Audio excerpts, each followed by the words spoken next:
Okay, this is going to be a full explanation of how full flagpole glitch setups work in D-1, how the wind works, and the current best setup that I know of.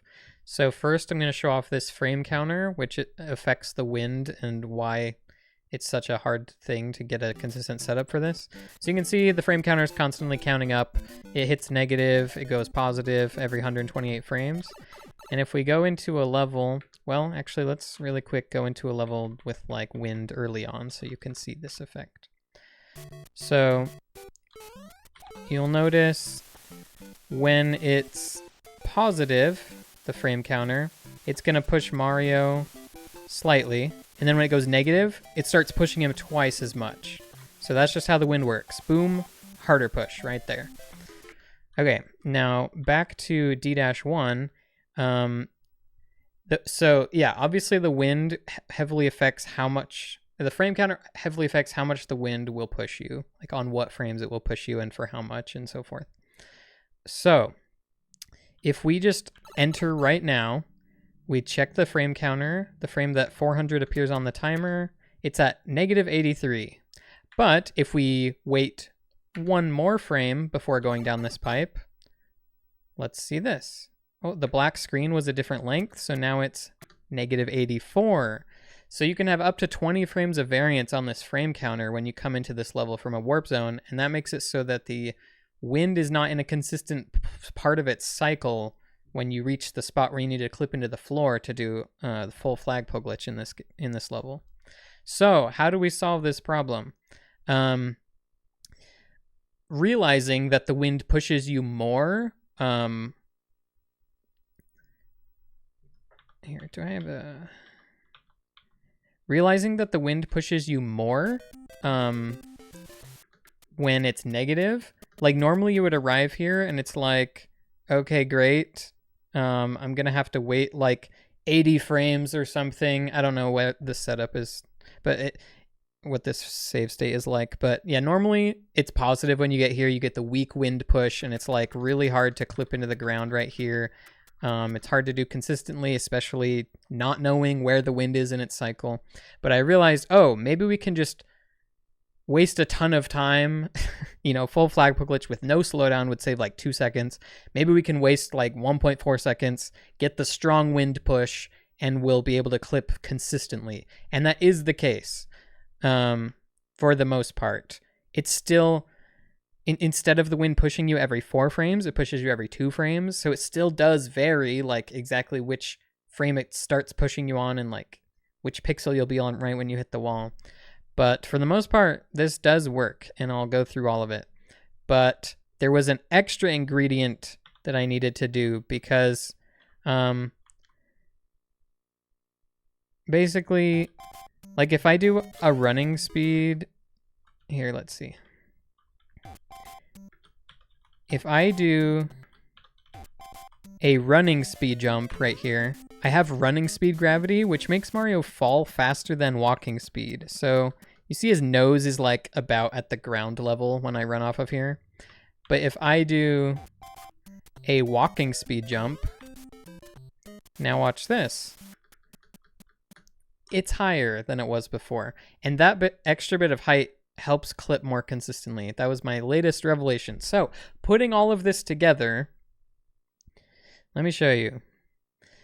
I've looked at all of the frames of the remainder. Really back to this really fast. Yeah, when you go down this pipe, you can see in the top right corner your R value. That's like how many frames were left in the frame rule. So if it's R20, that means you barely didn't get a frame rule. That corresponds to the number under the X, which is a 1. And basically, the higher remainder you have, the more, like the longer the black screen is, so the fewer frames you'll have to waste in the level before the strong wind comes. Basically, higher remainder is better. You get strong wind earlier. So, if you wanted to clip all the time, you would need to waste even more frames. And I have a setup that pretty much can do that, but you'll only save like 1 frame rule with this, and it's not that good. But it was close to saving 2, so I wanted a setup where if you had a high remainder or maybe like half of the remainders, you could save 2 frame rules. And yeah, I basically found that. So let's get into it. This is all of the frames analyzed and stuff, which frames work entering the level. If you come on the Kaname practice ROM, right here you hold A and then push start, and that will allow you to, on this slot, it will let you select what your remainder is entering the level. So like if you have 1, that's like remainder 20, 0 is like remainder 19, and down here I've listed 1, like on this value, 1 through like 0K, J, blah, blah, blah, blah, blah, all the way down to A, I have gotten this set up to work. So pretty good. It's like 13 different frames.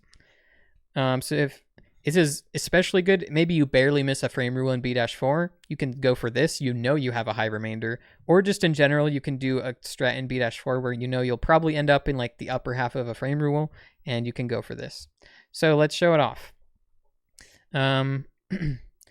Here, let's pick one of these. I mean, we'll just start with R20, I guess. So you want to run full speed, no slowdown through the level.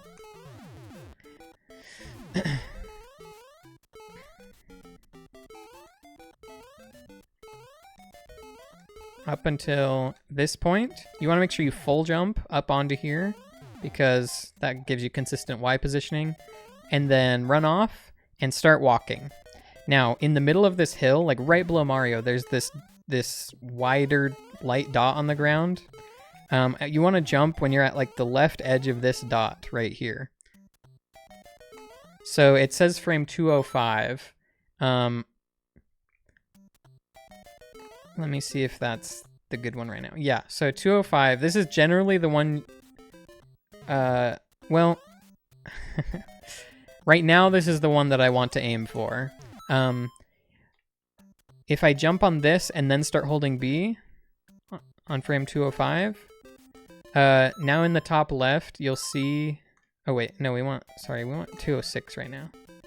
So in the top left, you'll see subpixels start flashing between E and 6. Down here, you can see E6 and A2 both work on this frame, with 1 under the X, remainder 20. So we'll aim for one of those.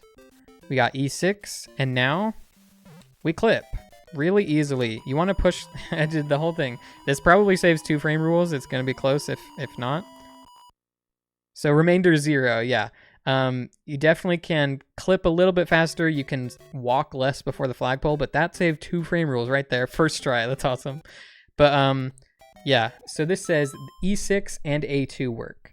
So the reason I have it listed as like the letters and numbers instead of just jump on this frame, like why not just say jump on 205 or 206? It's because the frame counter changes depending on when you enter the level. So like if I had remainder 18 and had K instead of 20 and 1, then this isn't like the frame that corresponds to E6 subpixels is not 206. It's now like 204. Anyway, so you gotta just not focus on the frame number, but instead on what subpixel value you get out of it. But yeah, so this says E6 and A2 both work. A2 is a frame later, so 207, and this should still work. You know, obviously I have to do the clip properly, but there you go. But you're saying, okay, like there's a bunch of different ones. Like obviously E6 and A2 work now, but later it's like 19 E6, and then way later it's like F7 C4. Like this isn't consistent, and I'm not going to know what value I enter here on. But here's where the magic happens. You can, like, even though I'm here on the same frame rule, certain things, like Hammer Bros, it seems, bullet bills, and because bullet bills change, like, Paracoopas actually change. So see this guy up here at the very top? He's going to the left. Now, if I enter here instead, starting on H and lower, so we'll start on H, that Paracoopa starts going to the right. I haven't fully, like, checked all of the differences, like what are different bullet bills, what do hammer bros do differently. I haven't checked all of that stuff, and depending on what frame rule you come in here, that's gonna be different. But at least on this frame rule, here's a good indicator. Boom, that Koopa is now going to the right. So now I know I'm at least H or slower. And here's the cool part. At least on this frame rule, 1 through I, you can aim for the E6 frame, and then H through A, you can aim for the F7 frame, which it's 2 frames later. And most of them have 2 frames that work, so even if you're a frame off, like there's a good chance you'll still get it. But just watching that Koopa and nothing else, you can know to aim for the E6 or the F7 frame, and that gives you 13 frames where this setup will work and save 2 frame rules. So here, let me try this H1 again. And actually, let me pick a different one, because some of them are just amazing and you can clip on like 4 different frames. So let's try G. Or yeah, let's try G. So this would be remainder, what, like 14 or something? Can't do the math on the fly right now. But like, not incredibly high, but still like pretty high. So yeah, you saw the Koopa, he went to the right. Now, because I see the Koopa go to the right, I know, okay, aim for the F7 frame, which is 2 frames later. It's more like on top of this dot instead of before it. So like there. That's the F7 frame. Boom. Boom. Yeah, it also says that C4 works. A lot of these, when you get later, it's like F7 or C4 or A2 and F7. A2 is actually the frame earlier, I think. So they'd be like maybe right there. Oh, that's the E6. So it's between those. Like right here is A2, which you can see it doesn't work on this one. As you can see, it's not listed. But yeah, one huge tip, you want to push left really late. Like when you're about to hit the wall, hold left. Yeah, maybe I can like hold fingers up and you can kind of see or something, but I don't know why I'm holding it like that. I like hold left late, and then I kind of like tap it once or twice and then jump. I don't know if that like helped at all, but yeah. Try and get the frame here again. I'm bad when I'm holding it up. I wanted to make a save state, but okay. So now we run. Okay. But yeah, push left late, maybe like tap it once or twice and then jump. This setup's so good because it's like the walking speed gravity and like being aligned really well and the strong wind push all makes you get in pretty far just on the initial clip. So usually you can just like hold left for a little bit and one jump and you're in. And that's what lets you save 2 frame rules pretty much all the time. If you want to be safe, I mean, you can do 2 jumps. It'll look like this. I don't know if you'll save 2 frame rules that way. Maybe if you know, here, let's try.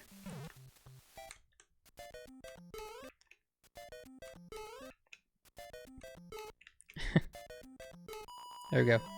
We'll see how close this is. I would guess it's like R19 or something, but I don't know. Wait, oh, my clip was so good that it actually easily saved 2 frame rules. See, that's the thing. Sometimes it's hard to tell. Sometimes I'm like, oh, that barely saved it. And other times I get R07 or something. I'm like, oh, sweet. So yeah, as you can see, great strategy here. And it might depend on what frame rule you get here. Maybe you don't want to use this one.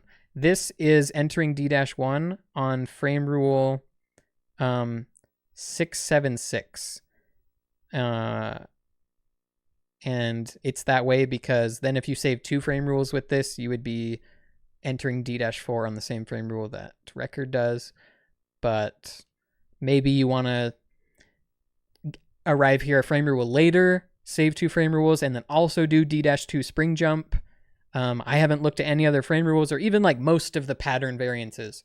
But yeah, there's a lot of potential here to know exactly what frame you're on, or like what range, like what frame you should jump on to be set up for the clip, do the clip, save 2 frame rules. It is finally possible to like consistently clip here and save 2 frame rules. So let's go.